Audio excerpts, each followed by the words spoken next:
texto que eu quero ler com vocês está num livro poético da Bíblia, o livro de Jó. E eu convido você para abrir Jó capítulo 1 e leremos os versos 6 a 12. Jó capítulo 1, 6 a 12. Em seguida leremos capítulo 2, versos de 1 a 6. E após a leitura, por favor, não feche sua Bíblia, para você acompanhar comigo essa exposição. Está escrito o seguinte no verso 6. Num dia em que os filhos de Deus vieram apresentar-se perante o Senhor, veio também Satanás entre eles. Então perguntou o Senhor a Satanás: de onde vens? Satanás respondeu ao Senhor e disse: de rodear a terra e passear por ela. Perguntou ainda o Senhor a Satanás: observaste o meu servo Jó?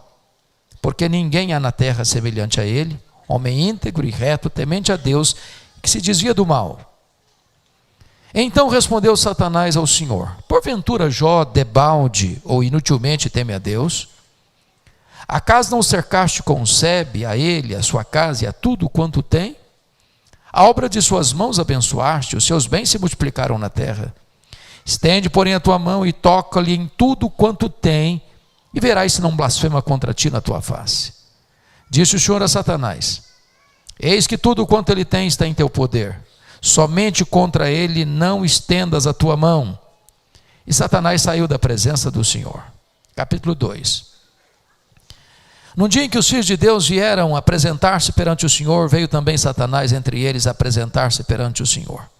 Então o Senhor disse a Satanás: de onde vens? Respondeu Satanás ao Senhor e disse: de rodear a terra e passear por ela. Perguntou o Senhor a Satanás: observaste o meu servo Jó? Porque ninguém há na terra semelhante a ele, homem íntegro e reto, temente a Deus e que se desvia do mal. Ele conserva a sua integridade, embora me incitasses contra ele para o consumir sem causa. Então Satanás respondeu ao Senhor: pele por pele, e tudo quanto o homem tem dará pela sua vida. Estende, porém, a tua mão, toca-lhe nos ossos e na carne, e verás se não blasfema contra ti na tua face. Disse o Senhor a Satanás: eis que ele está em teu poder, mas poupa-lhe a vida. Irmãos amados, a Bíblia relata e registra esse episódio da reunião de Deus com seus filhos. E eu quero crer que aqui no contexto esses filhos são os anjos. E diz a Bíblia que Satanás aparece nessa reunião. Penso que deve ter sido nas regiões celestes. E é curioso que é Deus quem provoca a conversa, perguntando assim para Satanás: de onde vens? Satanás respondeu: de rodear a terra e passear por ela. Satanás é uma espécie de turista inveterado. Ele anda por aí, ele está de olho, está antenado, está procurando uma brecha, está procurando alguém para devorar. E Deus cutuca outra vez perguntando assim: observaste o meu servo Jó? E Deus dá o currículo de Jó: homem íntegro. Íntegro é aquilo que você é, com a porta do quarto trancada, sem ninguém olhando. Homem reto. Reto é aquilo que você é em público, todo mundo está vendo. Homem temente a Deus, princípio da sabedoria. Homem que se desvia do mal, deliberadamente santo. Satanás podia ter respondido assim para Deus: bom, esse eu não conheço ainda. Estou meio ocupado, tenho outras agendas. Quem sabe um dia eu ponho os olhos nele. Mas não foi a resposta de Satanás para Deus. Satanás respondeu assim: também puderas. Desse jeito aí, qualquer um te adora. Tu tens abençoado a vida dele. Tu tens cercado a família e a casa dele com um grande muro de proteção. Tudo que esse homem bota a mão vira dinheiro. Os bens dele prosperam na terra. Desse jeito aí, qualquer um te adora. E Satanás com isso insinua duas coisas. Primeiro, Satanás insinua que Deus precisa subornar as pessoas com bênçãos para receber delas adoração. Satanás insinua que ninguém adora a Deus por quem Deus é. apenas por aquilo que Deus dá. Satanás insinua que as pessoas não servem a Deus por causa do caráter de Deus, mas apenas por causa das bênçãos de Deus. Satanás insinua mais. Ele insinua que Jó não é íntegro quando adora a Deus. Ele insinua que Jó descobriu que religião é um grande negócio, que dá lucro. E que na verdade quando Jó adora a Deus, ele não está interessado em Deus, ele está interessado no resultado que isso produz para a sua própria vida.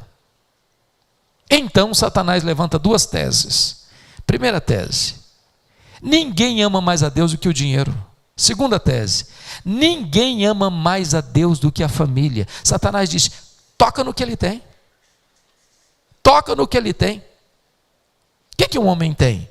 Um homem tem família. Um homem tem bens. E Satanás diz: e verás se não blasfema contra ti na tua face. Sem que Jó soubesse, Deus constitui Jó em seu advogado na terra e coloca nas mãos de Jó a defesa da sua reputação e diz para Satanás: pode tocar no que ele tem, só não podes tocar na sua vida. Em outras palavras, Satanás é um ser limitado e limitado por Deus. Ele só pode ir até onde Deus o permite ir e nem 1 centímetro a mais. Nas palavras de Martinho Lutero, Satanás é como um cachorro na coleira de Deus. Ele só pode ir até onde a coleira o permite ir e nem 1 centímetro a mais. Por que é importante entender isso? Eu acho que todos vocês se lembram que na década de 90, nós tivemos no Brasil uma profusão de literatura sobre batalha espiritual. A maioria daquelas obras tinha uma visão maniqueísta, ou seja, a tensão entre a luz e as trevas, a verdade e a mentira, o bem e o mal, Deus e o diabo, passando a ideia de que o diabo é uma espécie de páreo para Deus, em oposição a Deus. Mas o diabo não é um Deus caído, o diabo é um anjo caído. Não tem páreo para Deus. Ele é o todo-poderoso Deus. Ele manda no céu, ele manda na terra e ele manda até no inferno. Quem tem as chaves da morte do inferno não é o diabo. Quem tem as chaves da morte do inferno é o Senhor Jesus Cristo, nosso Senhor. Mas agora, com a permissão de Deus, Satanás sai dali para fazer um estrago na vida de Jó. Vejamos. Olha aí capítulo 1, versículo 3, quão rico Jó era. Está na parte final do verso assim: de maneira que este homem era o maior de todos os do Oriente. Sabe o que significa isso? Jó era o homem mais rico do Oriente. E aqui um tabu é quebrado. O homem mais rico, à luz do versículo 8, é o homem mais piedoso. Não é pecado ser rico. É possível ser o mais rico e ao mesmo tempo o mais piedoso. O problema não é ter dinheiro, o problema é o dinheiro nos ter. O problema não é possuir dinheiro, o problema é ser possuído pelo dinheiro. O problema não é carregar dinheiro no bolso, o problema é entronizar o dinheiro no coração. O problema não é o dinheiro, o problema é o amor do dinheiro. Mas agora diz a Bíblia, e confira comigo aí por favor, versículos 15, 16 e 17, que Satanás vai usar os sabeus, o fogo e os caldeus para levar este homem mais rico da sua geração ao colapso financeiro, à falência, à bancarrota. Mas não foi numa década, nem num ano, nem num mês, foi num único dia que o homem mais rico da sua geração quebra. E você já viu gente por muito menos se desesperar, se insurgir contra Deus, ou dar um tiro na cabeça. A grande pergunta é: será que a tese de Satanás era verdadeira? Será que ninguém ama mais a Deus do que o dinheiro? Será que Jó blasfemaria contra Deus? A resposta está no versículo 21. Quando Jó tem informação de que ele está quebrado e falido, ele diz o seguinte: nu saí do ventre da minha mãe, nu eu voltarei. Sabe o que ele está dizendo? Eu não trouxe nada para este mundo e não levarei nada deste mundo. Portanto, o que eu granjeei entre o berço e a sepultura não é a razão da minha vida. Jó quebra e derrota aqui a primeira tese de Satanás e prova que ele serve e ama a Deus, não por aquilo que Deus dá, mas por quem Deus é. Mas vem a segunda tese: ninguém ama mais a Deus do que a família. E é claro que a família é uma grande dádiva de Deus. Confira comigo o capítulo 1, versículo 2. Nasceram-lhe 7 filhos e 3 filhas. Já tinha 10 filhos. Eram adultos. Eram independentes. Tinham uma vida financeira certamente robusta. E aqui eu vou falar uma coisa para vocês e vocês vão concordar comigo. Quem tem mais de um filho aqui sabe de uma coisa: os filhos não são naturalmente unidos. Sobretudo quando tem dinheiro. Dinheiro não tem liga, dinheiro não tem amálgama, dinheiro divide, dinheiro separa. Agora, os 10 filhos de Jó são unidos, são amigos, festejam e celebram juntos. E pode ter certeza, quando você encontrar uma família cujos filhos são unidos, saiba disso: por trás tem um pai e tem uma mãe que ora por eles, que está junto deles, que aconselha eles, que intercede por eles, que é uma bênção na vida deles. E você pode perceber isso no capítulo 1, versículo 5, que Jó era um pai intercessor, que Jó era um pai conselheiro, que Jó era um pai que se importava sobretudo com a salvação dos filhos e com a santificação dos seus filhos. Mas agora diz a Bíblia, que não foi depois de uma década, nem de um ano, mas no mesmo dia da tragédia financeira, os 10 filhos de Jó morrem num único acidente. Você já pensou o que é isso? Um pai ter que levar para o cemitério todos os seus filhos num único dia? Como é que ele volta de lá? Como é que recomeça a vida? Como é que ele se ergue do luto? Como é que ele escreve dali para frente a sua história? Será que a tese de Satanás era verdadeira? Será que ninguém ama mais a Deus do que a família? Será que Jó blasfemaria contra Deus? A resposta está no capítulo 1, versículo 20. Quando Jó recebe essa notícia, diz a Bíblia que ele rasga o seu manto, que ele raspa a sua cabeça, que ele joga pó sobre a sua cabeça, que ele se prostra, que ele adora a Deus e diz: o Senhor Deus deu, o Senhor Deus tomou, bendito seja o nome do Senhor. Ele derrota a segunda tese de Satanás e prova que ama mais a Deus do que a família, e prova que ele serve a Deus não por aquilo que Deus dá, mas por quem Deus é. Mas aí você vai comigo para o capítulo 2. Diz que houve uma outra reunião entre os filhos de Deus, e por lá aparece novamente Satanás. E é curioso que é Deus quem provoca outra vez a conversa, perguntando assim para ele: de onde vens? E ele respondeu: de rodear a terra e passear por ela. Sabe o que ele está dizendo? Não mudei minha agenda, estou fazendo o que eu sempre fiz. Estou por aí, estou antenado, estou de olho, estou procurando alguém para devorar. E Deus cutuca outra vez perguntando assim: observaste o meu servo Jó? E Deus dá o currículo de Jó sem alterar uma vírgula. Não tem ninguém na terra semelhante a ele, ou seja, ele é o homem mais piedoso dessa geração. Homem íntegro, homem reto, homem temente a Deus, homem que se desvia do mal. Me incitasses contra ele para o devorar e destruir sem causa, mas ele permanece íntegro. Sabe o que Deus está dizendo para Satanás? Satanás, suas teses são mentirosas, suas teses são falsas. Jó provou que me ama mais do que o dinheiro e a família. Jó provou que me serve não por aquilo que eu dou para ele, mas por quem eu sou. Aí Satanás partiu para a terceira tese: pele por pele, e tudo que o homem tem, dará pela sua vida. Toca-lhe nos ossos, toca-lhe na carne, e verás se não blasfema contra ti na tua face. A terceira tese de Satanás é que ninguém ama mais a Deus do que a si mesmo. Sem que Jó soubesse, Deus constitui Jó em seu advogado na terra e diz assim: pode tocar nos ossos dele, pode tocar na pele dele, só não pode tirar a vida dele. Em outras palavras, Satanás é um ser limitado e limitado por Deus. Ele só pode ir até onde Deus o permite ir, e nem 1 centímetro a mais. Com a permissão de Deus, Satanás sai dali, diz a Bíblia, põe uma doença maligna em Jó, ferida do alto da cabeça à planta dos pés. Meus irmãos, este homem que era rico, agora está falido. Este homem que era pai de 10, agora está enlutado.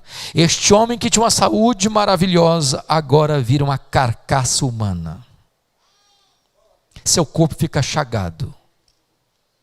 A sua pele vai necrosando. E diz o texto bíblico que ele pega um caco, talvez de telha, e começa a raspar a sua pele apodrecida. Outras bolhas cheias de pus vão se formando, e diz a Bíblia que ele morde nessas bolhas de pus para tentar aliviar a sua dor. Ele não consegue dormir, a dor é terrível, ele não consegue comer, ele vai ficando magro, magérrimo, macérrimo, de couro furado pelas costelas em ponta, ele vai cheirando mal, as pessoas praguejam, as pessoas cospem, as pessoas fogem dele, e quando ele está no auge da sua dor, a sua mulher olha para ele e diz: ainda conservas a tua integridade, Jó? Amaldiçoa a Deus e morre. E diz o capítulo 2, versículo 10, que ele responde: tu falas como qualquer doida. Temos recebido o bem de Deus, não receberíamos também o mal? Está escrito: em tudo isso Jó não pecou contra Deus com seus lábios. Ele derrota a terceira tese de Satanás e prova que ama mais a Deus do que a si mesmo, e prova que ele serve a Deus não por aquilo que Deus dá, mas por quem Deus é. Ora, confira comigo o capítulo 2, versículo 11. Porque está escrito aí que os 3 amigos dele, Elifaz, Bildade e Zofar, combinaram ir juntamente condoer-se de Jó e consolá-lo. Olha o verso 12. Levantando eles de longe os olhos, não reconheceram Jó. Ergueram a voz e choraram, cada um rasgou o seu manto, lançou pó ao ar sobre a cabeça. Olha o versículo 13. Sentaram-se com Jó na terra 7 dias, 7 noites, e nenhum deles dizia palavra alguma, pois viam que a dor de Jó era muito grande. E eu vou lhes fazer uma pergunta: esses homens eram amigos de Jó? E a resposta categórica é claro que eram. Você já recebeu alguma visita assim, nas horas mais sombrias da sua vida? Alguém chegar 7 dias, 7 noites, sentar com você no chão, sem falar uma palavra, apenas se condoendo da sua dor? Você já fez alguma visita assim para alguém? Qual o problema desses homens? O problema desses homens é que num dado momento, eles começaram a, entre aspas, fazer teologia, a lucubrar, a filosofar, a desenvolverem uma lógica simples, cartesiana, de causa e efeito. E eles pensaram assim: para Jó estar sofrendo, ele deve ter feito alguma coisa errada, porque ninguém sofre sem causa. Mas para ele estar sofrendo muito, ele deve ter feito muita coisa errada.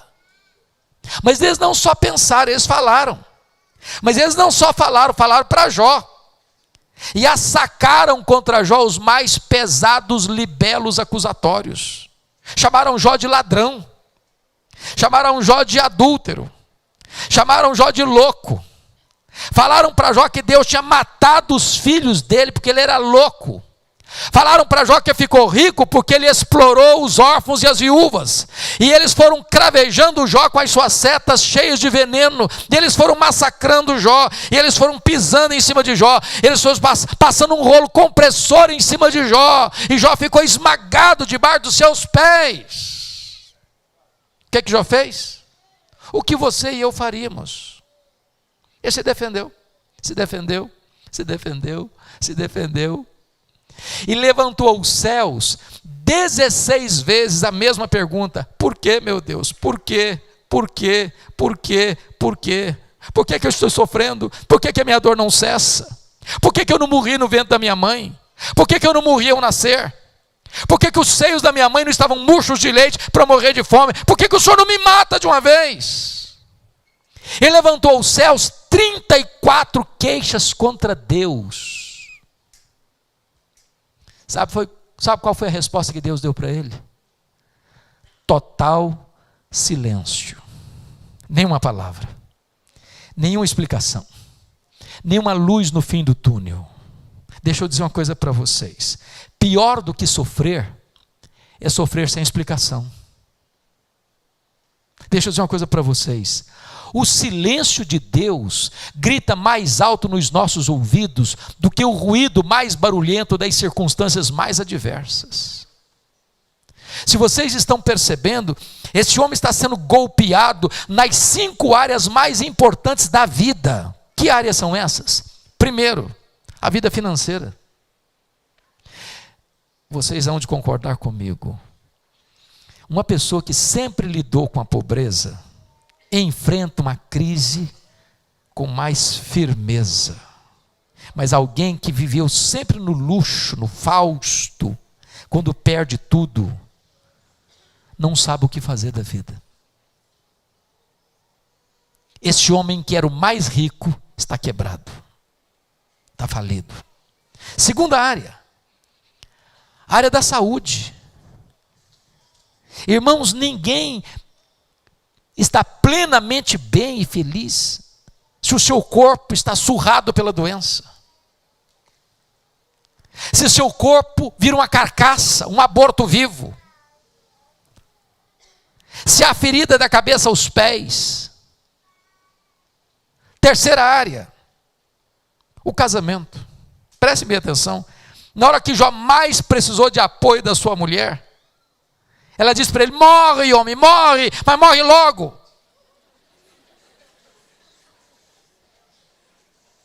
Quarta área importantíssima da vida, os filhos. Meus irmãos, não é natural pai e mãe enterrar filhos. Não é natural. Um médico amigo meu, 2 filhos. O caçula entrou na faculdade de medicina, um jovem brilhante, com 19 anos. Pegou uma leucemia. Com 3 meses, estávamos levando o seu corpo para o cemitério. E aquele pai, abraçado comigo, chorando comigo, disse: pastor, eu não aceito que meu filho tenha furado a fila. Meu filho furou a fila. Não é natural. É o meu filho que tinha que ter me enterrado e não eu a ele. Não é fácil lidar com a dor do luto. Quinta área, decisiva na vida, a área das amizades. Aqueles que deveriam ser bálsamo se tornam vinagre. Aqueles que deveriam ser consoladores se tornam acusadores. Aqueles que deviam aliviar as suas tensões transformam-se no seu flagelo. Se você perceber, esse homem está sendo golpeado nas 5 áreas decisivas da vida. Ele está no fundo de um poço. Mas no fundo de um poço só tem uma direção para olhar. É para cima. É para cima. E naquele torvelinho de dor e sofrimento, quando Jó olha para cima, ele arranca do peito um brado de esperança e diz: mas uma coisa eu sei, é que o meu Redentor vive. O meu Redentor vive. E eu, revestido no meu corpo, eu verei o meu Redentor. Pode faltar para você tudo na vida, mas não lhe faltará Deus. Não lhe faltará Deus. Ele é o nosso refúgio e fortaleza no dia da angústia. Quando Jó abre o seu peito para glorificar a Deus na dor, Deus que estiver em silêncio começa a falar. Deus rompe o silêncio. Mas curiosamente, quando Deus rompe o silêncio, Deus não responde nenhuma das 16 perguntas de Jó. Quando Deus rompe o silêncio, Deus não responde nenhuma das 34 queixas de Jó. Quando Deus rompe o silêncio, Deus faz literalmente 70 perguntas para Jó. Todas retóricas, impossíveis de serem respondidas. É como se Deus abrisse as cortinas da eternidade e despejasse das alturas excelsas torrentes sobre a cabeça de Jó, revelando a ele a sua majestade, a sua grandeza, o seu poder, a sua onisciência, o seu controle do universo, o seu controle dos detalhes da sua vida. E Deus pergunta para Jó: ô Jó, onde você estava quando eu lançava os fundamentos da terra? Ô Jó, me explica aí, onde você estava quando eu espalhava as estrelas no firmamento? Ô Jó, onde você estava quando eu cercava as águas do mar para elas não invadirem a terra? Ô Jó, me explica aí como é que eu formo a geada. E Deus foi revelando a Jó a sua grandeza, o seu poder, a sua majestade. E diante da grandeza e da majestade de Deus, diz a Bíblia que Jó vai se encolhendo. Ele vai se encolhendo. Ele vai se encolhendo. Que os olhos da sua alma vão sendo abertos. E ele vai compreender as 5 verdades mais revolucionárias que mudaram a sua vida, que mudaram a sua história, e que nesta noite, essas mesmas verdades podem mudar a sua, a minha e a nossa vida nesta noite. Que verdades são essas?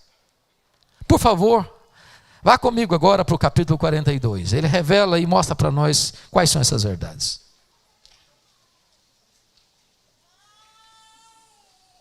A primeira verdade que Jó descobriu, irmãos, está aí no versículo 40, capítulo 42, 1 e 2. Ele reconheceu a onipotência de Deus. Ele diz assim: então respondeu Jó ao Senhor: bem sei que tudo podes. Louvado seja o Senhor. Deixa eu dizer uma coisa para você, querido. Você e eu temos impossibilidades intransponíveis. Eu sempre gostei muito de ler. E toda semana eu passo pelas livrarias para ver o que está saindo de novo. E você bem sabe que as 2 obras de natureza que mais saem na literatura no mundo inteiro, primeiro, são os livros de autoajuda. Segundo, os livros que ensinam você a ficar rico rápido. Eu acho que eu não estou sabendo ler esses livros. Esses livros dizem assim para você: você é forte.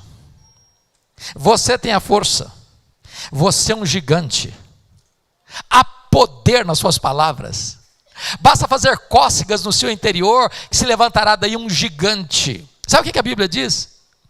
Exatamente o contrário. A Bíblia diz que nós somos fracos. A Bíblia diz que Deus conhece a nossa estrutura e sabe que nós somos pó. Mas nós somos muito fracos. Por exemplo, nós temos fraquezas físicas. Irmãos, querendo ou não, gostando ou não, o tempo vai esculpindo algumas rugas no nosso rosto, indisfarçáveis. Um bom cosmético ajuda, viu? Daqui a pouco uma boa cirurgia plástica dá um upgrade maravilhoso. Mas chega uma hora que ainda que Pitangui ressuscitasse dentre os mortos, não tem mais jeito. As pernas ficam bambas, os joelhos trôpegos, as mãos descaídas, os olhos embaçados, e diz os entendidos que cada fio de cabelo branco que brota na sua cabeça é a morte chamando você para um duelo. E eu acho que tem um exército acampado ao meu redor. Nós temos fraquezas físicas. Segundo, nós temos fraquezas emocionais, irmãos. Quem de nós, nas noites mais escuras da alma, em gemidos pungentes, já não gritou aos céus: meu Deus, eu não aguento mais, eu não aguento mais? Temos fraquezas emocionais, mas nós temos fraquezas também morais. Quantos de nós, até com lágrimas nos olhos, já não dissemos: Deus, eu não quero mais cometer esse erro, eu não quero mais repetir esse pecado, eu não quero mais cair, Senhor, nessa área. E daqui a pouco, você se flagra cometendo o mesmo pecado. Não é porque faltou para você sinceridade, não. Faltou para você poder. Nós somos fracos.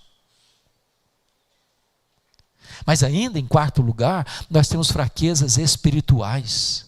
Nós somos um ser ambíguo, contraditório, paradoxal. O bem que nós queremos fazer, nós não fazemos. O mal que não queremos, esse praticamos. Somos fracos, irmãos, fracos. Mas bendito seja Deus, porque nós podemos falar assim: mas o meu Deus tudo pode. Tudo pode. Para Ele não tem causa perdida. Para Ele não tem vida irrecuperável. Para Ele não tem doença incurável. Para Ele não tem casamento sem solução. Para Ele não tem família que não possa ser restaurada. Ele tudo pode. Portanto, a grande questão nesta noite é esta: Quem é o seu Deus? Quão grande é o seu Deus? Quão poderoso é o seu Deus? Eu sou pobre e necessitado, mas o Senhor cuida de mim. Quando o profeta Isaías está descrevendo a majestade de Deus, ele usa algumas linguagens assim, majestosas. Ele diz assim: o meu Deus é aquele que mede as águas na concha da sua mão. Pensa comigo no Pacífico, no Atlântico, no Índico, no Mediterrâneo. Vá um dia aqui no Atlântico e tente esvaziá-lo com um baldinho. Veja quanto tempo você vai levar. Pois Deus mede as águas na concha da sua mão. Diz o profeta que Deus pesa o pó das montanhas em balança de precisão, como se estivesse medindo partículas de ouro. Diz que ele mede os céus a palmos, que ele espalha as estrelas no firmamento, e por ser forte em força e grande em poder, quando as chama, nenhuma delas vem a faltar. Que ele olha para as nações, as grandes potências econômicas e militares, e considera todas elas como um pingo que cai num balde, como um pó numa balança de precisão, como um vácuo, como nada, como menos do que nada. Este é o seu Deus, ele tudo pode. Se você perguntar, por exemplo, para um astrônomo assim: qual é o tamanho desse universo que Deus mediu a palmos? Sabe qual é a resposta dele? Eu não sei. Mas quando ele diz eu não sei, ele não está confessando uma ignorância absoluta, não. É que nenhum homem, por mais peregrina que seja a sua inteligência, sabe qual é o último limite do universo. E eu posso lhes garantir que o universo tem um limite, porque é ilimitado e imenso, só Deus o é. Mas o que a ciência prova hoje é que o nosso universo tem mais de 93 bilhões de anos-luz de diâmetro. O que significa isso? Significa que se você voar à velocidade da luz, 300 mil quilômetros por segundo, nessa velocidade, você demoraria mais de 93 bilhões de anos para ir de uma extremidade à outra do universo. Pois o seu Deus criou tudo isso, o seu Deus é maior do que tudo isso, ele tudo pode. Se você perguntar para um astrônomo quantas estrelas existem, sabe qual é a resposta dele? Eu não sei. Mas o que eles já sabem e afirmam é que há mais estrelas no firmamento do que todos os grãos de areia de todas as praias e desertos do nosso planeta. Vá um dia à praia, enche a concha da sua mão de areia, bote uma tábua de vidro e conte quantos grãos de areia você põe na concha da sua mão. Pois há mais estrelas no firmamento que todos os grãos de areia de todas as praias e desertos do nosso planeta. E a Bíblia diz que ele não apenas conhece todas elas, não apenas criou todas elas, ele conhece cada uma delas pelo nome. E por ser forte em força e grande em poder, quando as chama, nenhuma delas vem a faltar. Este é o seu Deus, ele tudo pode.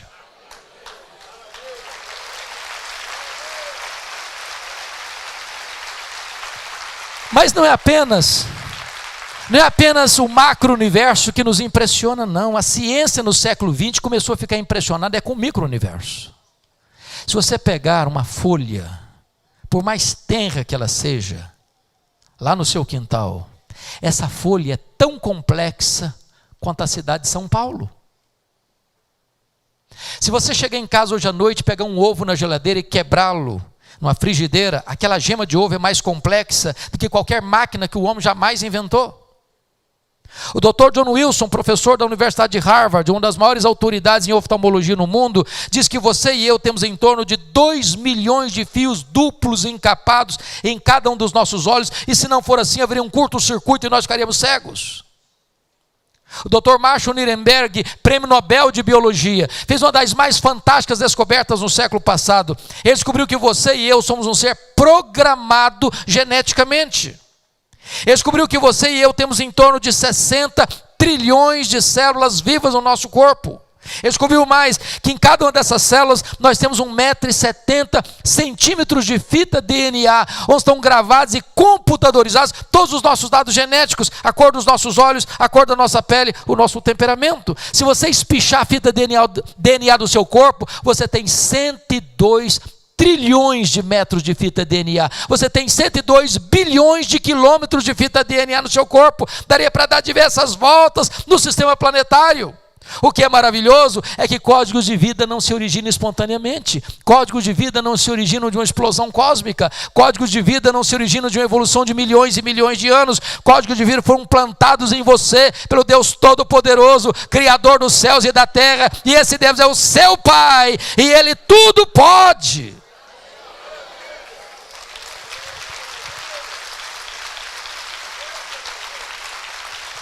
Mas deixa eu ilustrar isso de uma maneira mais simples. Um pai caminhava com seu filhinho de 5 anos pela rua, mãos dadas, quando de repente o menino faz uma pergunta para o pai. E vocês sabem que toda criança parece que fez um curso de pós-doutorado em perguntas difíceis. Não é verdade? Não conheço ninguém que faz pergunta mais complicada do que a criança. E o menino perguntou para o pai assim: papai, qual é o tamanho de Deus? O pai engasgou. Ele não tinha uma resposta pronta para um menino de 5 anos. Ficou calado. Continuou caminhando. Daqui a pouco ele escuta os roncos das turbinas de um avião supersônico lá nas nuvens excelsas. E ele disse para o filho: filho, olha para cima. Está vendo aquele avião? O menino olhou e disse: estou vendo, papai. Qual é o tamanho daquele avião, filho? O menino respondeu: ah, papai, muito pequeno, estava muito longe. O pai pegou o menino, levou para o aeroporto. Tinha um jumbão de mais de 400 passageiros estacionado no pátio. Chegou bem perto e disse: está vendo esse avião, filho? Estou vendo, papai. Qual é o tamanho desse avião, filho? Papai, ia ser muito grande. Aí o pai disse: filho, pois Deus é do mesmo jeito. Quando você está longe de Deus, meu filho, Deus parece pequeno para você. Aí os seus problemas ficam enormes. Mas quando você está perto de Deus, meu filho, Deus se torna grande para você. Aí os seus problemas ficam pequenos. Agora eu sei que tudo podes. A segunda verdade que mudou a vida de Jó está no versículo 2, confira comigo. Jó reconheceu a soberania dos propósitos divinos. Ele diz assim: e nenhum dos teus planos pode ser frustrado. Louvado seja Deus. Sabe o que ele está dizendo, irmãos? Nós não cremos em sorte. Nós não cremos em azar. Nós não cremos em determinismo cego. Nós não temos medo de olho gordo. Nós não temos medo de sexta-feira 13. Nós sabemos que a mão de Deus dirige o nosso destino. Todos nós cremos que Deus é soberano. Ele está sentado num alto e sublime trono, que a história não é um caminhão sem freio ladeira abaixo, que a história não está dando voltas como pensavam os gregos, que Deus está dirigindo a história para uma consumação final e gloriosa, e a vitória final é de Cristo e da sua igreja. Não tem acaso na sua vida. Se você está passando por uma luta, conforme disse o pensador inglês William Cowper, ainda que a providência seja carrancuda, por trás tem uma face divina sorridente. Você e eu podemos afirmar como Paulo: sabemos que todas as coisas cooperam para o bem daqueles que amam a Deus, daqueles que são chamados segundo o seu propósito. Entenda isso: Deus não desperdiça sofrimento na vida de seus filhos. Se você está passando por um vale, se você está passando por uma prova, Deus não perdeu o controle, Deus não foi pego de surpresa, Deus não é sádico, Deus não tem prazer em ver você sofrer. Ele está trabalhando essa circunstância carrancuda, preparando algo maior e melhor para você, transformando você à imagem do seu filho Jesus Cristo. Nenhum dos seus planos pode ser frustrado. Terceira verdade que mudou a vida de Jó, confira comigo, está no versículo 3. Ele reconheceu a sua profunda limitação quando ele diz assim: na verdade eu falei do que eu não entendia. Coisas maravilhosas demais para mim, coisas que eu não conhecia. Prestem atenção, irmãos, deixa eu lhes dar um conselho, se posso. Tira um sábado, tira um feriado, dá uma lida no livro de Jó numa sentada só. Uma sentada só, vocês vão descobrir coisas maravilhosas. Ao longo do livro, Jó fez 3 coisas. Jó perguntou, Jó se defendeu e Jó se queixou ao longo do livro. Falou muito, espremeu o pus da alma. Agora, você sabe disso, quando a gente está passando por uma dor muito grande, a gente fala ou se cala. Se a gente fala, pergunta, queixa, e fala muita coisa sem saber. Sabe por quê? Você e eu não enxergamos na curva. Você e eu não enxergamos no escuro. Você e eu não sabemos o que está lá no final da linha. E eu vou dizer uma coisa para você. Para Deus não tem nem passado, nem presente, nem futuro. Deus escreve a história antes dela acontecer. Deus é tudo no seu eterno agora. Por que a gente sofre? Por que a gente geme? Por que a gente esperneia? Por que a gente lamenta? Por que a gente reclama? Porque a gente não conhece o fim da linha. Não sabe o que é que Deus está fazendo. E Ele não trabalha contra nós, Ele trabalha por nós. Aí de repente, quando Deus se revela a Jó, a sua grandeza, a sua majestade, o seu poder, o seu controle, o seu domínio de todas as coisas, Jó bota a mão na boca e diz: meu Deus, quanta coisa que eu falei sem saber. Conclusão: o sábio é aquele que sabe que não sabe. Porque quanto mais você sabe que não sabe. Porque o que você não sabe é muito mais do que o que você sabe. Portanto, quando alguém acha que sabe, ele não sabe que não sabe. Se você encontrar por aí alguém assim parecendo muito sabichão, arrotando em cima de você muito conhecimento e acha que sabe todas as coisas, você está perto de alguém que não sabe nada. Lata vazia que faz barulho. Então, não dá para ficar perto de Deus com o peito estufado igual um pavão. Gente de Deus se humilha. Eu fui criado na roça. E na roça a gente aprende algumas coisas maravilhosas. Quem lidou com isso, você pega uma roça de milho, quando está pronta para colher, você sabe qual é a diferença entre uma espiga boa, granada, e um restolho, que só tem palha e sabugo. Sabe qual é a diferença? A espiga boa, granada, ela se curva, ela se dobra, todas se dobram. O restolho, que só tem palha e sabugo, não se dobra de jeito nenhum, fica sempre empinadinho, sempre. Quando você encontrar uma pessoa muito empinadinha demais, pode saber que você está perto de um restolho, só tem palha e sabugo. Quanto mais você conhece a Deus, mais humilde você é. Gente de Deus se curva. Quarta lição que Jó aprendeu, mudou a vida dele. Olha comigo, versículo de número 5. Ele reconheceu o seu limitado conhecimento de Deus. Ele diz assim: eu te conheci só de ouvir, mas agora os meus olhos te veem. Pastores queridos, eu fico encrencado com esse versículo.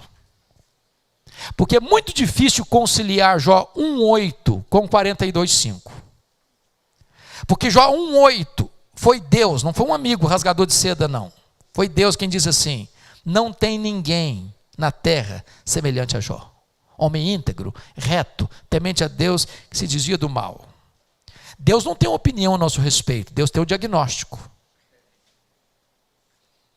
Agora, como é que esse homem, que o próprio Deus diz que era o homem mais piedoso da sua geração, pode vir com uma declaração dessa? Eu te conhecia só de ouvir, agora os meus olhos te veem. Não parece contraditório?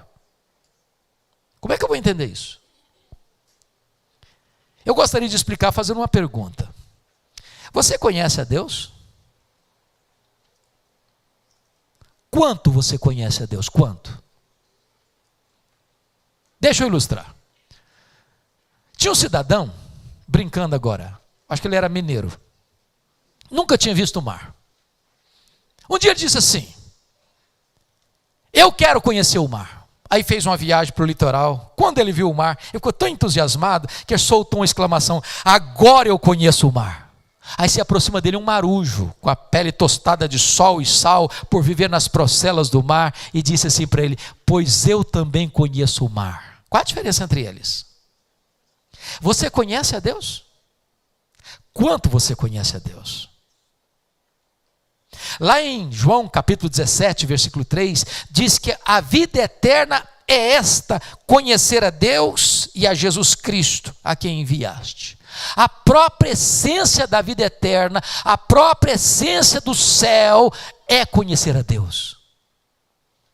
Sabe o que você vai estar fazendo no céu, depois que você tiver 1000 anos lá, na glória? Sabe o que você vai estar fazendo lá? Você vai estar conhecendo a Deus. Sabe o que você vai estar fazendo no céu, depois que você tiver 1 milhão de anos lá na glória? Você vai estar conhecendo a Deus. Sabe o que você vai estar fazendo no céu, depois que você tiver 1 trilhão de anos lá na glória? Você vai estar conhecendo a Deus. O conhecimento de Deus é inesgotável, porque Deus é inesgotável no seu ser. Jamais haverá um dia na eternidade em que você possa dizer assim: conheço tudo de Deus, não tem mais nada para conhecer. Não, não, não, não. O céu vai ser dinâmico. Você vai conhecê-lo, você vai amá-lo, você vai glorificá-lo, você vai fruí-lo, você vai se deleitar nele, e por todo o desdobrar da eternidade você vai exaltá-lo e glorificá-lo e se encantar com ele, porque a própria essência da vida eterna é conhecer a Deus.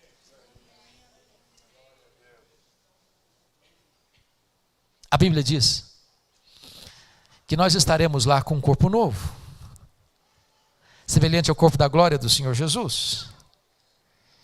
E eu fico imaginando que coisa maravilhosa vai ser isso, porque quando Jesus recebeu um corpo de glória, diz a Bíblia que ele entrava numa casa fechada sem precisar abrir a porta. Quando ele recebeu um corpo de glória, no corpo da ressurreição, ele saía de Jerusalém, aparecia lá na Galileia sem precisar percorrer o trecho. Quando Jesus recebeu um corpo de glória, ele foi assunto aos céus, fisicamente, entre nuvens. E eu pergunto para vocês, com que velocidade Jesus voltou para o céu? Velocidade da luz? 300 mil quilômetros por segundo? Porque se ele voltou na velocidade da luz, depois de 2000 anos, ele está logo ali na esquina ainda. Eu pergunto a você, com que velocidade um anjo vem do céu à terra?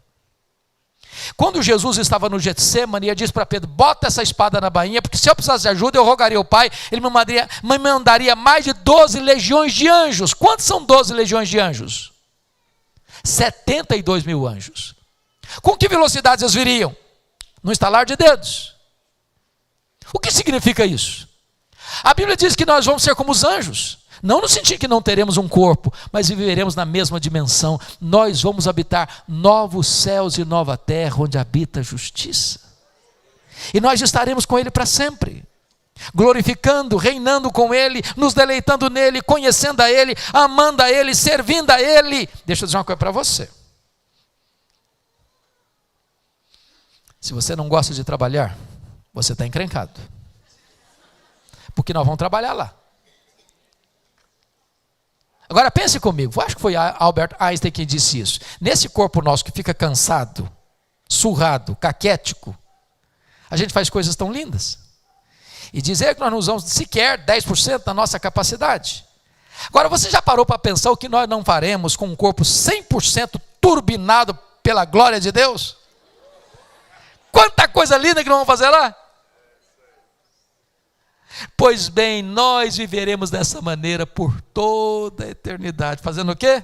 Conhecendo a Deus, conhecendo a Deus, conhecendo a Deus, conhecendo a Deus, porque tudo que significa vida eterna é conhecer a Deus. Agora eu entendo Jó. Sabe o que ele está dizendo? Senhor, eu só estou arranhando a superfície, Senhor. Tem mais, tem muito mais, tem infinitamente mais. Eu te conheci só de ouvir, mas agora os meus olhos te veem. Mas a última verdade que mudou a vida de Jó está no versículo 6, confira comigo. Ele diz assim: por isso eu me abomino e me arrependo no pó e na cinza. Bom, entrei em crise de novo. Porque essa confissão fica bem na boca de um assassino, de um ladrão, de um corrupto, mas na boca do homem mais piedoso da terra? Ô irmão, se os nossos pastores chegarem no púlpito assim no domingo e dizem, meus irmãos, eu quero dizer para vocês que eu me abomino. Como? Aconteceu alguma coisa errada com o senhor? Como eu entendo isso? Deixa eu dizer uma coisa para você. Sabe quais são as pessoas que mais choram, mais sofrem, mais lamentam e mais confessam seus pecados?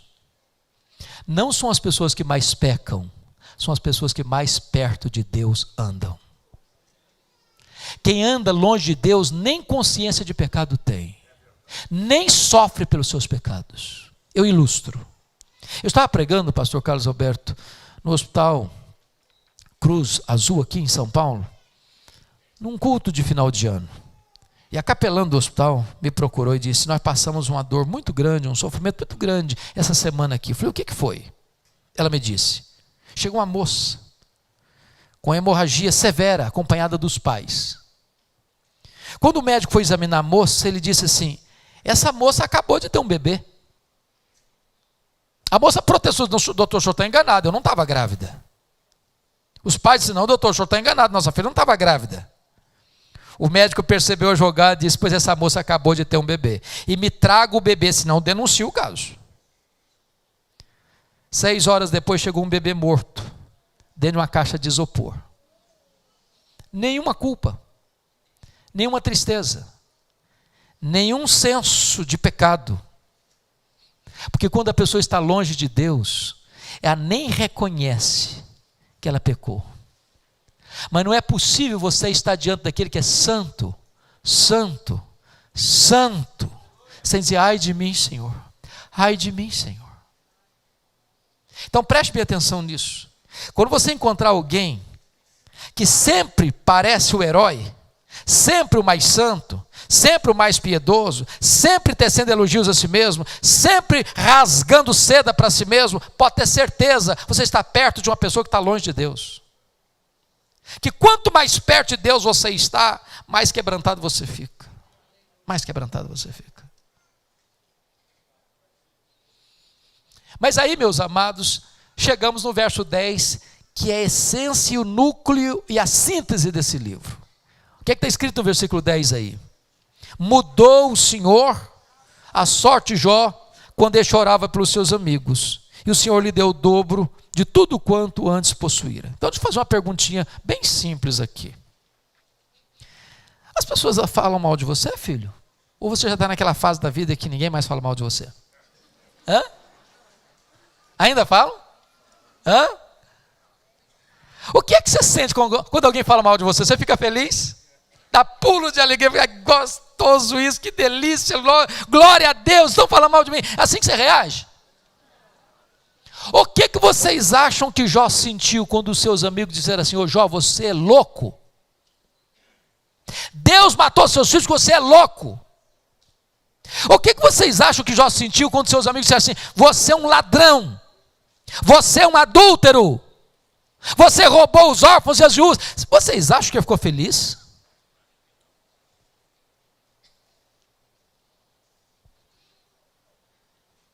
Ele se defendeu, e sabe uma coisa? Quem se defende, sabe o que tem às vezes no coração? Dor, mágoa, ressentimento. Sabe o que Deus está falando com Jó? Meu filho, você quer ser restaurado? Você quer ser curado? Saia dessa arena da autodefesa e entre na brecha da intercessão. Comece a orar pelas pessoas que machucaram você.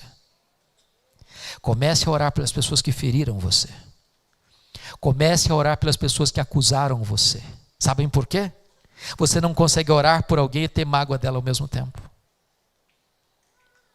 Quando você começa a orar por elas, Deus trata o seu coração. Você ora pela pessoa e Deus cura a sua alma. Por isso a Bíblia diz que Deus restaurou a sorte de Jó quando ele orava pelos seus amigos. Sabe o que Deus fez na vida de Jó? Deus restaura exatamente as 5 áreas que Satanás tentou destruir na vida dele. Primeira área que Deus restaurou, olha o versículo 16. Deus restaurou a saúde dele. Meus irmãos, está escrito aí que Deus deu para ele mais 140 anos. Ele viu os filhos dos filhos até a 4ª geração. Eu quero crer que não ficou sequela e nem cicatriz. Pois Deus está aqui nesta noite e Ele é o Deus que cura. Ele é o Jeová Rafá.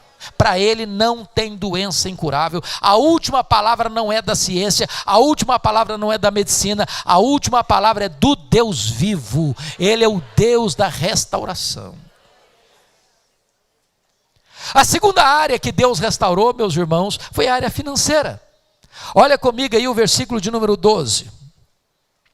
Está escrito que Deus abençoou o último estado de Jó mais do que o primeiro, porque veio a ter, e aí começa a quantificar os bens que ele teve. Se você comparar 1:3 com 42:12, você vai notar que Deus deu para ele o dobro.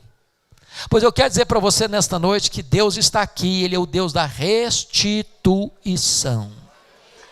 Talvez você está desempregado, talvez a sua empresa faliu, talvez você estará vivendo uma fase difícil na sua vida financeira, pois Deus é poderoso para reverter essa situação nesta noite, em nome de Jesus. A terceira área que Deus restaurou, meus irmãos, foi a área das amizades. Confira comigo o versículo 8. Eu acho isso maravilhoso, sabe, pastor Carlos Roberto? Acho maravilhoso, sabe por quê? Deus chega para os amigos de Jó que acusaram Jó e diz assim para eles: vocês lembram aquele homem que vocês criticaram? Pois é, aquele homem que vocês criticaram é mais justo que vocês.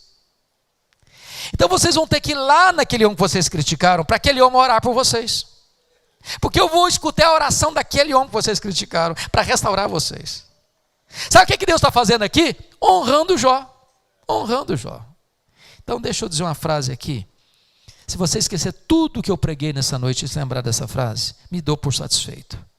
E a frase é essa: cuide bem da sua piedade e Deus cuidará da sua reputação.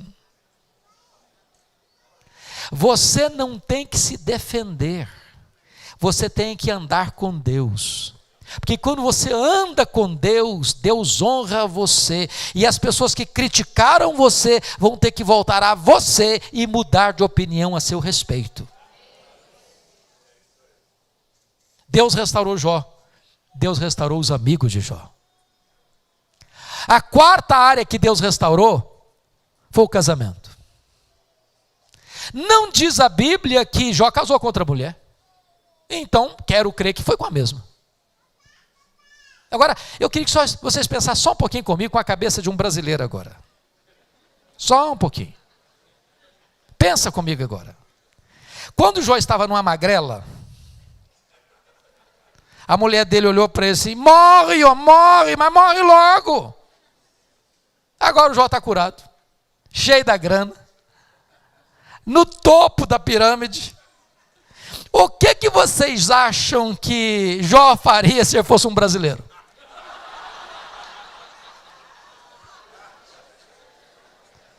Eu acho que ele dizia assim para ela: morre, mulher, morre, mas morre logo. Ou talvez diria assim: oh, minha filha, a fila andou. Ele diria assim: tô noutra, minha filha, tô noutra.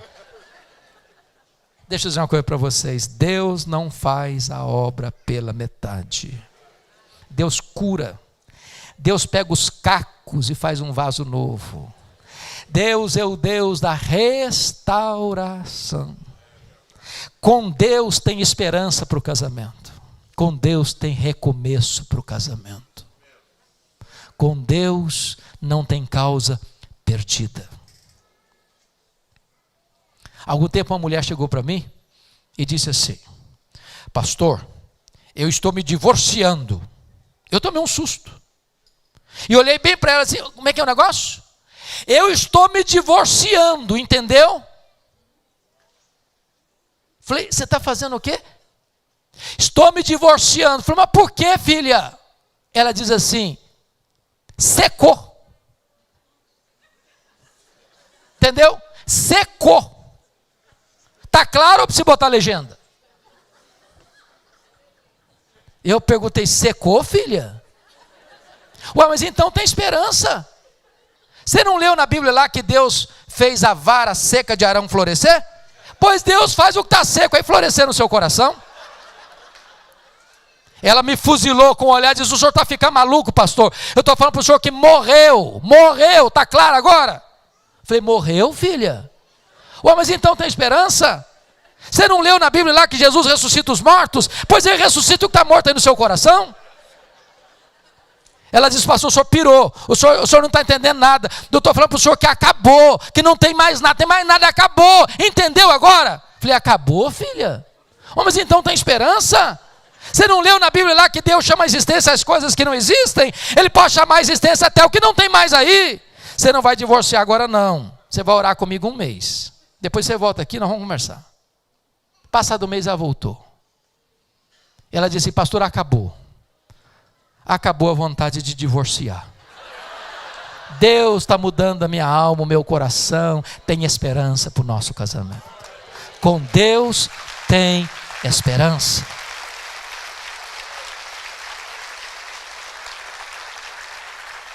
Mas a última área, meus irmãos, que Deus restaurou foram os filhos.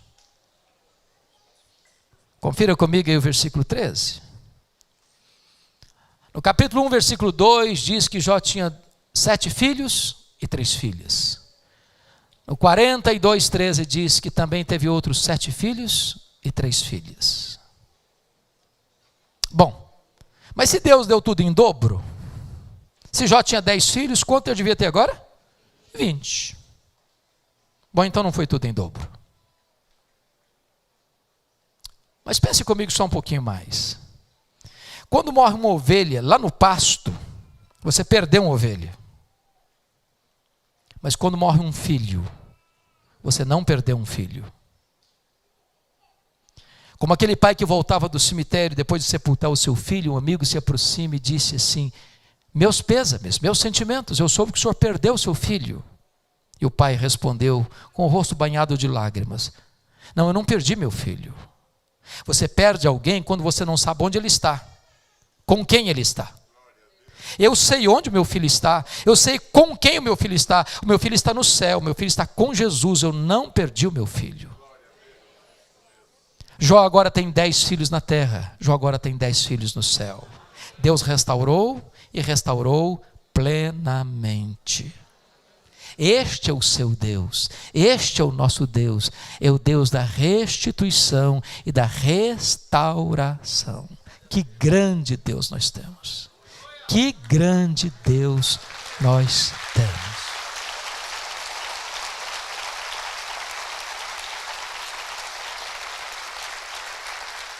Talvez você pergunte assim nesta noite, eu encerro aqui. Talvez você pergunte assim: bom, mas tem muita coisa que eu não entendo. E eu tenho uma listinha de perguntas. Quando chegar lá no céu, eu vou querer saber. Deixa eu dizer para você, não vai ser preciso. Sabe por quê? O céu é autoexplicativo. Com 1 minuto que nós estivermos lá, todas as nossas perguntas já estarão respondidas. Sabe por quê? A nossa leve e momentânea tribulação produzirá para nós eterno peso de glória, acima de toda comparação. Porque o sofrimento do tempo presente não é para comparar com as glórias por vir a serem reveladas em nós. Então põe a sua vida nas mãos de Deus, descanse nele, confia nele. Ele está no controle. E Ele vai nos cercar com seu cuidado, nos segurar pela mão, nos guiar com seu conselho e então nos receber na glória. A Ele a glória, a honra e o louvor agora e eternamente. Deus nos abençoe.